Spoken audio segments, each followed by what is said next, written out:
berapa persis jumlah yang Peresmian kantor Sekretariat Orari Sumatera Selatan sekaligus acara musyawarah lokal Orari Kota Palembang masa bakti 2015 hingga 2018 dihadiri oleh Asisten 1 Setda Palembang, Wakil Ketua Orari Pusat dan Ketua Orari Daerah Sumatera Selatan dan 250 anggota Orari Palembang. Acara musyawarah lokal Kota Palembang resmi dibuka oleh Asisten 1 Setda Palembang.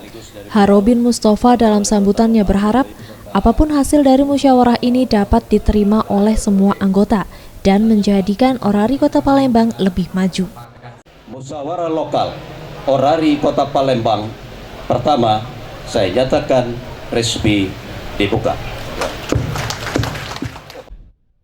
Sementara itu, Ikhwanuddin, Ketua Orari Daerah Sumsel mengatakan diharapkan seluruh anggota Orari lokal yang ada di Sumsel untuk selalu bermitra mendukung program pemerintah sehingga Orari dirasakan bermanfaat bagi pemerintah. Harapan kita kepada anggota Orari lokal seluruh yang ada di Sumatera Selatan untuk selalu bermitra mendukung program-program pemerintah sehingga Orari dirasakan bermanfaat bagi pemerintah.